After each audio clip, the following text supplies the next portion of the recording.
of change. Number one is that our six senses is of the nature to bit by bit, imperceptibly change. We might not notice it, but it is changing.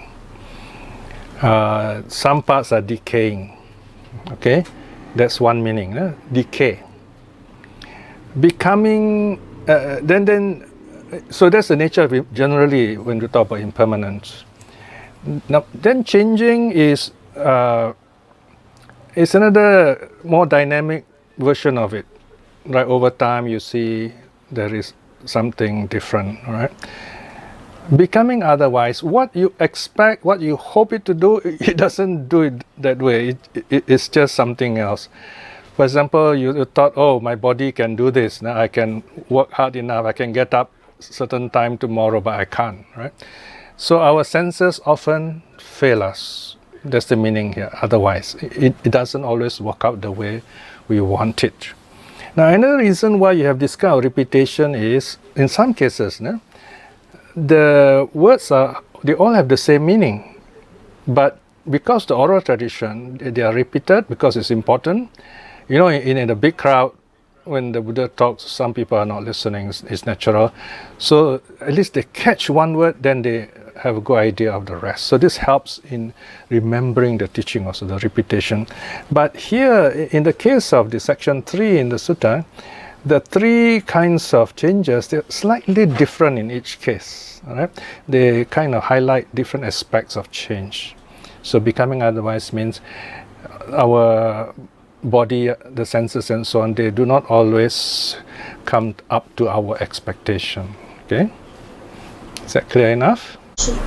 Yes, go ahead. Yes, Lina Lee, yeah.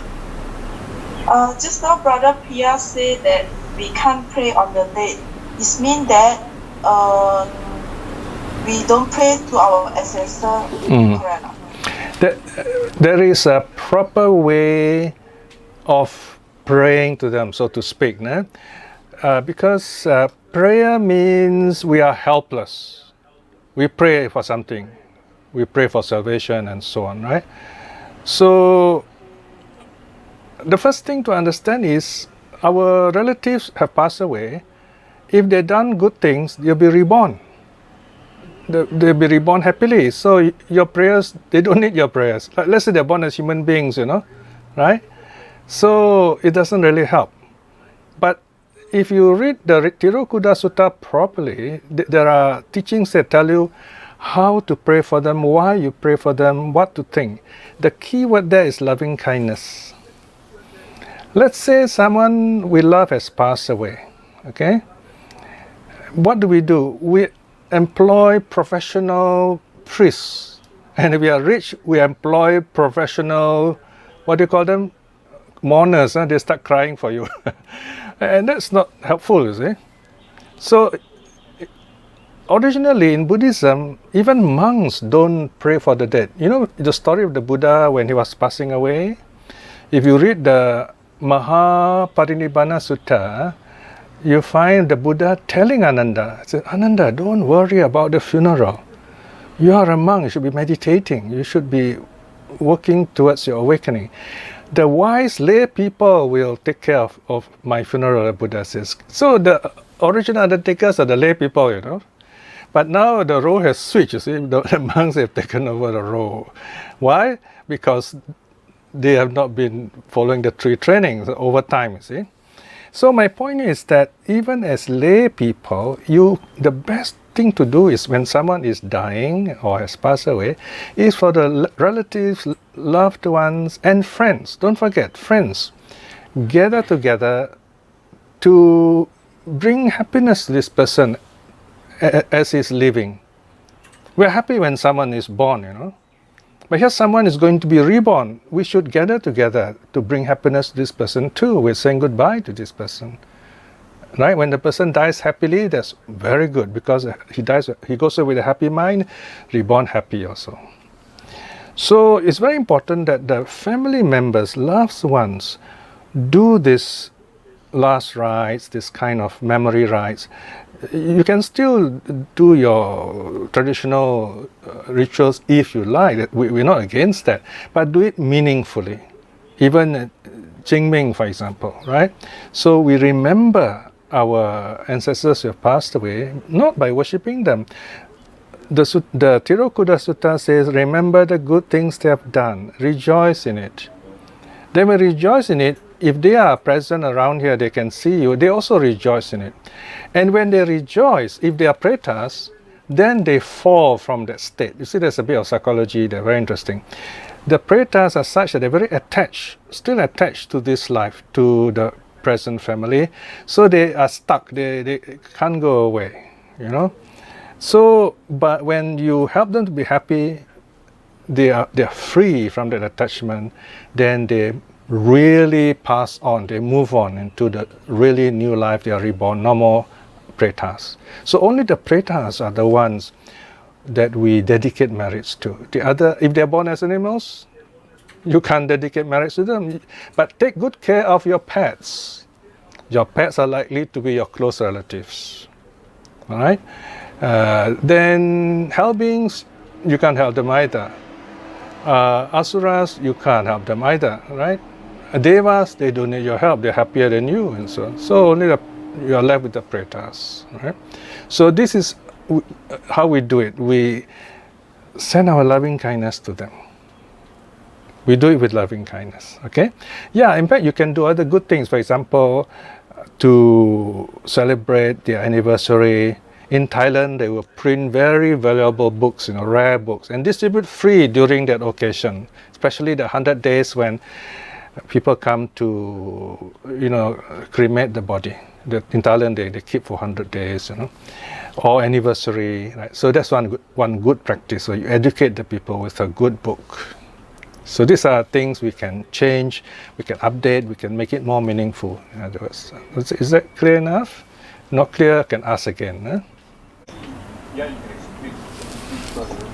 When you reflect on impermanence, what's you are let go? Don't let go, how can you let go? Okay. Because everything, right? So basically you're asking, how do we reflect on impermanence? When you reflect on Yeah. impermanence, what's the next? Yeah, very good. No, very good question. Very good question. Okay. Remember, when you reflect on something, it's like a mirror. You reflect what is there. You don't invent new things, you see. So, when you reflect on impermanence, what you are really doing is, you are finding out what is it really, you see. What is this impermanence? Yeah, we all talk about impermanence. We know the sutta well, We of course, we know even how to define impermanence, where in the sutta impermanence is mentioned. But we have not been changed by that teaching. We have not grown, we have not awakened, basically. See, the Buddha went through many stages, and then finally awakened, right? So what we do is we keep on saying, okay, everything around here impermanent. Now, yes, COVID is going on really bad, and we are suffering, You wake up next morning, it's all gone. Everyone is happy like COVID never happened. We forget the lesson of COVID. And we wait for another worse round of suffering to come, and we start all over again. And you find there's no end to it. That's called samsara, see? Then, reflect on good karma. No? Sometimes people are so kind, and we get good karma, and they give us all kind of good food, And they give us so much good food that you can't eat all the food because there's so much of it, and a lot of it goes to waste, you see? So you say, wow, look, even doing good, it's not enough, You get all these things, but you don't have the karma to enjoy everything. And yes, you can choose to eat everything, but then there'll be other kind of karma. So you reflect on, you say, okay, even this food is impermanent. It comes, it goes. So whatever happens to us, we reflect this is impermanent. Right now, okay, we have gathered together here, quite a number of us, very happily, surprising big number. And we are reaching the end already. We were so excited. We say, oh, when is this going to happen? And we were so, feeling so, we were anticipating it. Now it's over. And then we say, okay, what do we do next, right? So we just reflect on the passing of time. We see things, you really can't hold on to them. They come, they go, right? Now, so once you have this kind of habit, what happens is you don't react in a negative way. Like just now, the signal was bad, because we know our house is such that this router is out here and my study is in there. So we put another computer out here just in case. And we knew that there you are, we're using the second computer. So we are prepared. That's another thing. You are prepared because you know nothing's predictable. So impermanence also means life is not predictable. So in other words, we see reality, we accept reality, then we are not disappointed. We are happy despite all these shortcomings, so to speak. So this is the reflection. It's the end effect of it that we get. We see reality, so reality does not cheat us, does not disappoint us in that sense. Okay? Also, Brother Piya, so in the other sense, if by being prepared itself, there is no question about letting go. Yeah, it comes naturally. Letting go is not an easy thing to do, right? Now let me try go a little deeper here. Okay, let me see what I can say from experience. Because some things the sutta said, but you have to understand what's behind the words. When we study the suttas, we live our life, we work, we save money, and then we dedicate our lives to Buddhism and so on. After a while, you begin to notice there's only so much you can do. But the most important thing you must do is for yourself. What practice must I do? How can I teach myself? You know, you can teach 1,000 people, but finally, as the Dhammapada says, you have to conquer yourself. You can conquer 1,000 people 1,000 times out there, but you have to conquer yourself. You have to really know yourself. So when you reflect on impermanence, you're actually telling yourself, don't get disappointed with life, that's the way things are. And you are at peace with yourself. So as you go through life this way, you find as you grow older, you're happier. I would say I'm happier right now much more than say when I first came to Singapore, for example, because I understand the suttas much better, I understand myself much better, I begin to see things differently now, because I know everything will pass. I'm even enjoying COVID, if you like. I can say that even. I mean, some people feel COVID is so bad. I say, well, look at the good side. Because of COVID, you and I are gathered together here from all places. So it's a way of looking at life also. Now, so when you have this kind of mind, you have this pervasive joy inside you. Joy doesn't mean you go around dancing with a drum on Orchard Road or in Petaling Road or whatever. You're calm, you're happy. No matter what happens, you know what to do, you do the right thing, or if you can't do anything at all, that's fine too. The next time you can do something. That's Dhamma work. That's the challenge. That's why when, no matter how many people will join this group, I don't mind. I mean, even if 5 people come, I say, wow, that's good. That's a number of 5 monks, right? So we got many times more than that. So we just take it like that. We don't count things. We don't expect too much. We just do what needs to be done. This is very important. The Arahat is said to be one who has done what needs to be done. What do we do now? There's a whole sutta on this, where the Buddha says, if you have done your best, you have put in all the effort, but still things don't turn out right, then ask yourself this question: what do I do next? So this is the wisdom of impermanence. Then you find you live happily. Okay? What do I do next? Okay? What do I do next? Yes. Namaste, Piya. Oh, namaste. I'm so blessed to see you, and I follow your teaching. Same here. Very much. So I was I was listening to you very firmly, although it's very late here. I kind of wanted to ask you about. I love reading your suttas because I love Sanskrit. So in that sutta, there's a beautiful word called puthujjana. Can you explain what this means when he says the stream winner is not? He has gone beyond the man of the crowd. Okay. I find that very beautiful, and to me, I read your sutras with interest, and I really am very grateful to you. Okay. So we have here two kinds of groups, two kinds of people. The world, which is the crowd. Okay. Sometimes the Buddha's teaching is spoken by the happy monks. These monks are very happy. They say, "Oh, this is so wonderful that the Buddha has found a way out of the crowd. He has found a way out of the crowd. He has renounced the world." In other words, there's a way of living an alternative life instead of suffering in the world. If you don't want to suffer in the world, you have enough, you can do that. He's so happy. He says the Buddha did that. The crowd here represents the, if you like, to put very crudely, dog-eat-dog world, if you like. Wall Street, if you like, where you really have to struggle. People don't really care about other people, only what you can do for them. It's an asura world, so to speak. So what happens in the crowd, right? You see, during some weeks ago, with this COVID problem, someone in California said on the news, they say, "Oh, why are you worried about all this COVID? It's just another fever-like thing, something like, I forget the exact word, malaria or something. Like common cold." It's just like a common cold. So here in Singapore, we say, wow, they don't know the seriousness of this situation, So that's the crowd.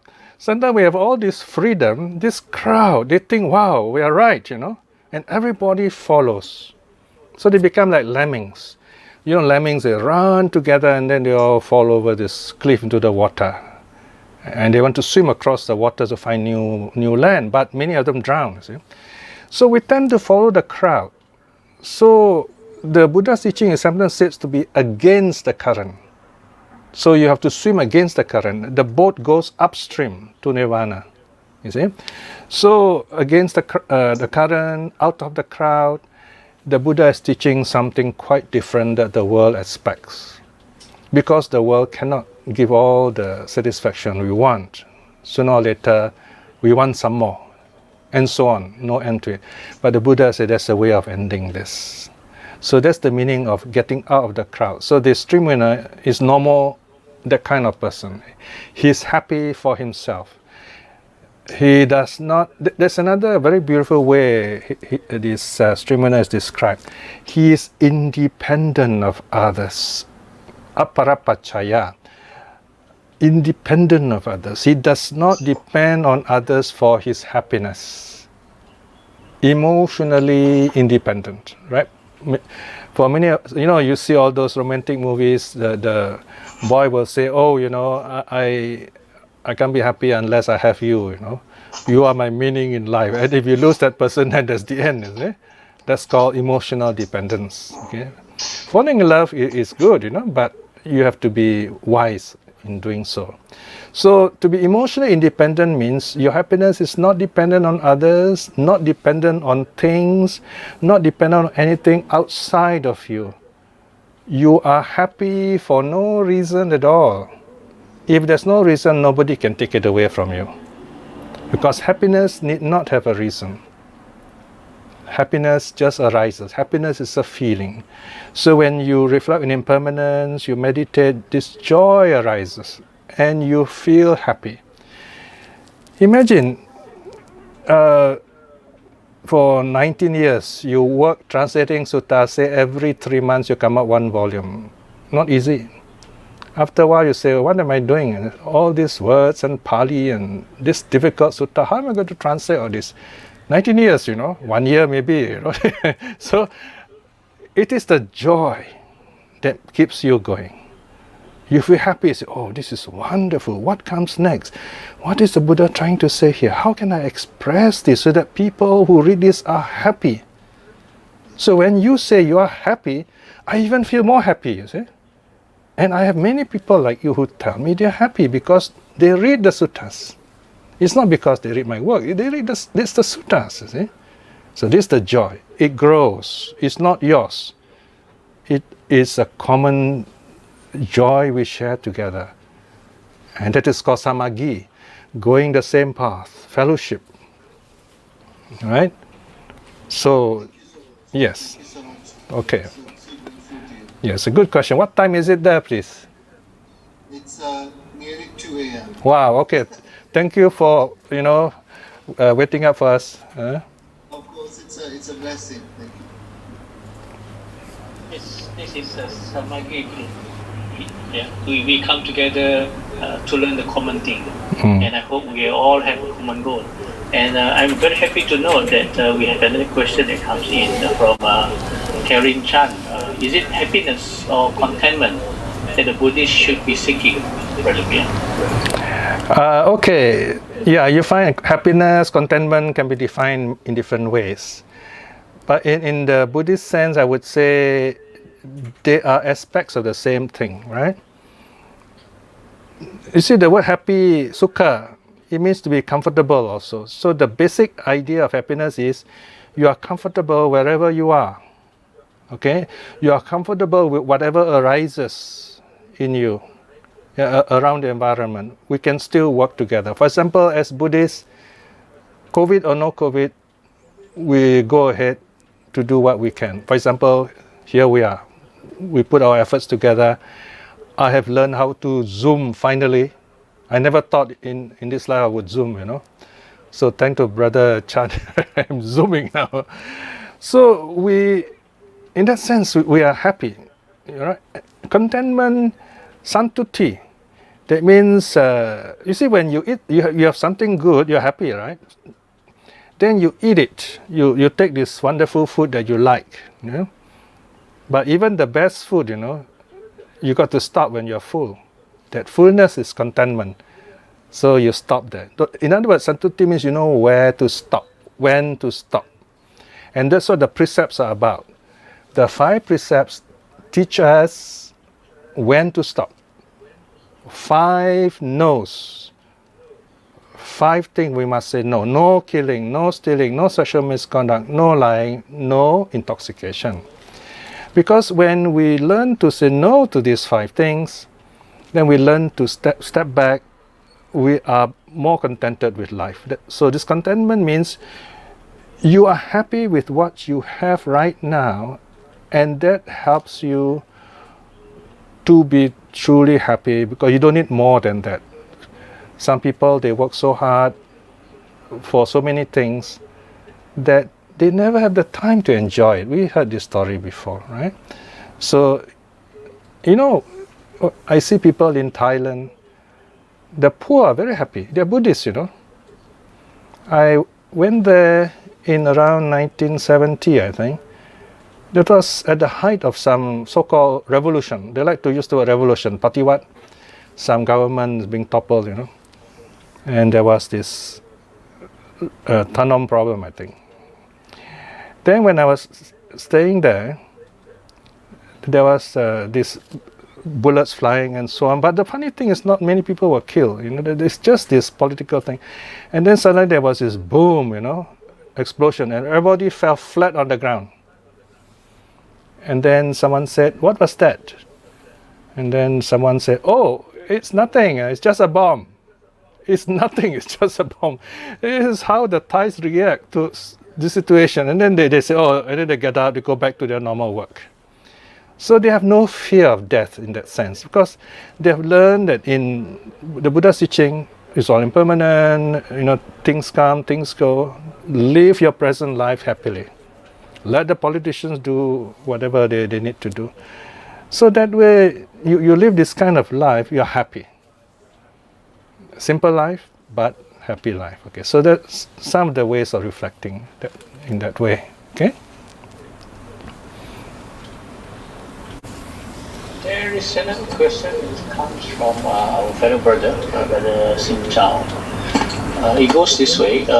Other than caring for pets as potential previous relatives, can consider going vegan. It is hard to find a sentient being who had not been our relatives. Yes, Brother Sincha was one of my NUS students when he was an undergraduate. He's a very devout vegan. He's a very great respecter of life. Very hard to find someone like that. And I think you should be happy that my wife Ratna is also a vegan now. Okay, but she doesn't force us to be vegan. Okay, so I'm amazed at how she enjoys her food. All green stuff, you know. She eating them like a rabbit. Is very happy, and she also learns to grow lots of these wonderful vegetables. You know, we grow our own sage, our 3 kinds of basil, and you know, those tauge plants, and so on, lots of this green stuff. You see, so because she really respects life. She sees animals suffering and says, no, I don't think I want to see this. So she has made that move. I told her she's better than me in this area. I've not made that quantum leap yet. I'm still, you know, being a Baba, you're still caught up with the good food of Malacca. This is a big problem. so we somehow have to work our way with this. So anyway, I definitely cut down on meat, you know, and eat more non-meat stuff. And yes, I would say being a vegan is a wonderful thing, but you have to stay healthy. The doctors tell us, don't forget your vitamin B, things like that, you know. So we got to know the rules also, how to stay healthy. So health is very important. Yeah? Health is the highest gain. Remember Dhammapada. Yeah? So we close. Huh? All right. So let us just spend this quiet moment together. But the fact that we all have gathered together today is a very special event. We all have done some really good karma together. We have been kind to each other as friends and families. So here we are, together in the Dharma, in peace, in joy, and learning. And this is a very good way of being together, despite the fact that we come from so far away, all in our own homes, and yet we are communicating with each other. This alone is something to wonder about, at the power of the Dharma for bringing us together. Thinking in this way is very good karma. So we dedicate all these wonderful merit efforts that you all have put together to bring everyone here. May you all be well, may you all be happy, may you all be at peace with yourself. May we find the courage to aspire to stream winning in this life itself. And may we too have the courage and strength and the wisdom to bring the Dhamma to others with joy. So I will lead you in the closing recitation. Arahang Samma Sambuddho Bhagava Buddhang Bhagavantang Abhivademi. Bow down once. Swakato Bhagavata Dhammo Dhammang Namassami. Bow down to the Dhamma. Supatipanno Bhagavato Savaka Sangho Sanghang Namami. Bow down once. Sadhu, sadhu, sadhu. Sadhu, sadhu, sadhu. Thank you very much. Right. Okay, thank you all. For having all of us here today, this very wonderful afternoon. Right. For the fact that today, if without the MCO in Malaysia, or the CB in Singapore, or I'm not too sure what they call it in Philippines or in California, if you have. Today will be the anniversary centennial dinner. Right. Yes. This year is 100 years anniversary, and we had to actually defer all the major 15 programs that we have planned since last year. But nevertheless, being a Buddhist, we understand the taste of letting go. So we are letting go. But at the same time, we are not letting go our friends. We are keeping our friends closer in our heart. And also now we are closer via Zoom. Right? I would like to take this opportunity to thank Brother Piya and Sister Ratna for supporting this series 3 Dhamma Talk. We will be meeting very frequent, every fortnightly. Should there be any new programs coming up on Friday, we will inform everyone in the Facebook and also in the WhatsApp. Yeah, I'm very sure this is going to be a very wonderful and interesting program moving forward. At the same time, I wish to thank the support that I have received from all the SMC members, the technical supports, the secretariat, the organizing committee. All of them are here supporting this program too. Thank you so much, because without them, there won't be any Zoom today. And without them, we won't have this Dhamma Talk, this Sutta Series 3.